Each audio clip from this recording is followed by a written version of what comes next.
Pam Bondi said she was going to release all of the documents. The FBI said they were going to release. Kash Patel was calling for the release, and now they're not releasing the documents. Now, does that mean that that's because Donald Trump engaged in criminal activity? No. In fact, you talk to the people who've actually talked to all the victims in this case, and they will tell you that they don't have any evidence of Donald Trump engaging in any criminal activity. So the truth is, if they release the documents, it is probably the case that there wouldn't be any evidence of Donald Trump engaging in criminal activity. Donald Trump, I think by 2026, this issue will be forgotten. What started with a bang has now ended with a whimper, because earlier in the week, the Democrats, of course, were very elated that they had finally released the information that was going to bring down Donald Trump. However, of course, it all blew up in their faces because the only new revelation that really mattered was the simple fact that the Democrats themselves were actually working with Jeffrey Epstein. And this, of course, is what was even discussed over here on CNN with Scott Jennings, bringing the heat once again. But before we get to these clips, don't forget to like, share, comment, subscribe on this video so we can break through the algorithms. Here we go. In a Truth Social post, the president asked Pam Bondi to investigate Jeffrey Epstein's relationship with Bill Clinton, Larry Summers, Reid Hoffman, and all of J.P. Morgan Chase. And minutes later, the Attorney General, Pam Bondi, basically obliged. I mean, it was just a few hours later, she announced that the Southern District of New York will take up the lead and take on the case. It is quite a change, considering just 3 months ago, the Justice Department announced that there was no client list and essentially case closed, and disclosing any more files would not be, quote, appropriate or warranted. First and foremost, Stacey, you are someone who knows a courtroom very well, and you know Donald Trump as well, as you're a former apprentice contestant and a criminal defense attorney. What do you see in this call now from president to attorney general? This is not a retribution, a typical Trump retribution. This is a diabolical chess move. Brilliant outcome for Trump, I predict, because what's going to happen is Pam Bondi has just agreed to refer the case to the Southern District of New York U.S. Attorney's Office. Once they receive the case, they're going to declare it a government investigation, and we're done. No one can get that file, not even Congress. They're going to claim that we have to protect the witnesses, we have to protect the integrity of the investigation, we have to protect whatever evidence is in the files. We cannot release this to the public or anybody else. And Donald Trump just got his Trump card from doing this. Brilliant and scary. What you're laying out, Stacey, is really interesting. This is different than just go at, you come at me, I need to deflect. I'm going to tell you guys to do this. This, you think, is actually quite different and quite so not a 180, a left turn or something, Jamal. Yeah, here's the thing about communications. I've been in this for a long time.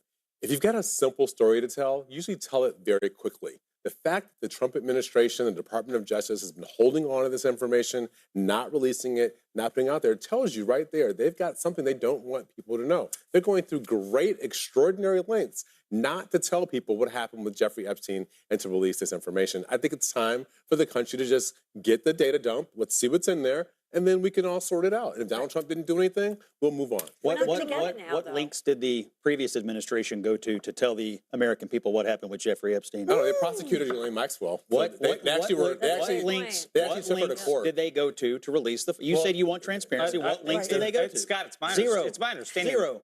They tried to get all the headlines Wednesday by taking 3 emails out of 23,000 and leaking them to the press and suggesting that somehow a lot more were leaked by that were unflattering for other people, including Larry Summers. So one thing though, I don't want us to overlook tonight is what Kate opened with, which is the thing Stacey said was a chess move, which is tonight the president of the United States, by social media post, directed federal investigations into private American citizens. I don't want Democrats doing that. I don't want Republicans doing that. But we've just gotten used to the president of the United States ordering investigations by social media post. He's lighting the Constitution on fire. His name is showing up in these emails. It was unsavory the other day. I'm not saying he's guilty of wrongdoing. I'm not saying the email showed he's guilty of wrongdoing. But his connection to Epstein, as shown in those emails, according to Epstein, is unsavory, and it's not good. Is that new information that he knew Jeffrey Epstein? Is it new information that Trump excommunicated him from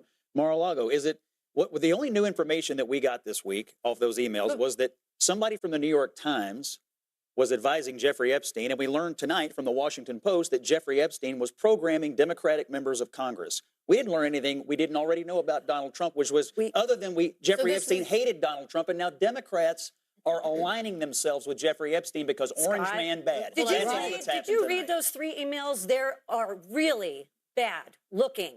They are not. Optics They are are terrible. not. Oh my God. What do you Okay, think they're they putting showed? Trump with one of the victims in Jeffrey Epstein's house. So one of the most interesting things for me to see this week has been watching Donald Trump actually Tai Chi this entire scenario back onto the Democrats. Because what have they been saying for months now?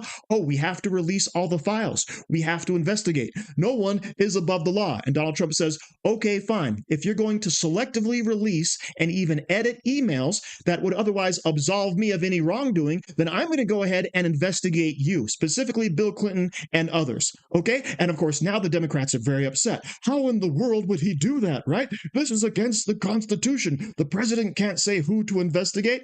Yeah, let's go ahead and talk about Eric Holder and Barack Obama's relationship. And never mind, of course, Barack Obama also putting his thumb on the scale in the whole Zimmerman trial. Okay? But obviously, this is a politicized DOJ. Yeah, have you not been around the last 4 years and seen all that stuff? Okay, but let's go ahead and get back to this. As Scott Jennings alludes to, there was nothing new about any of this stuff in terms of the Epstein emails with Donald Trump. All right, we already knew Donald Trump knew Jeffrey Epstein.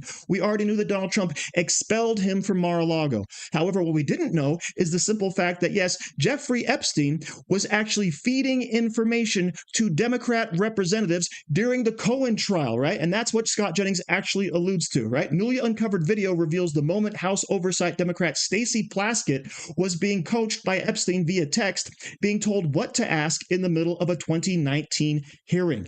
Okay, so this, of course, was Michael Cohen on the stand giving testimony against Donald Trump, by the way. And what's happening? Oh, Stacey Plaskett is texting with Jeffrey Epstein. So this, of course, is the backfire I'm talking about. This is the Democrats actually working in conjunction with the most hated man in America. But of course, they're still trying to connect Donald Trump in some roundabout way, even though we have clear and blaring connections like this on the Democrat side. All right, so this was truly hilarious to watch. Now, something else that's interesting is Stacey Schneider. She's saying that, hey, Donald Trump actually did a brilliant move. If he doesn't want these files released, actually getting an investigation started is a great way to do that. Now, I don't necessarily agree. I think the files should be released. But like I said, this is very interesting because now Congress will have a much more difficult time getting those files because, hey, guess what? It's an open investigation. We have to protect witnesses. We have to do everything by the book. We have to make sure the law is followed. And while I don't necessarily think that a federal investigation would supersede the power of the House of Representatives to actually get information released, this is a very interesting tactic. So once again, let me just reiterate.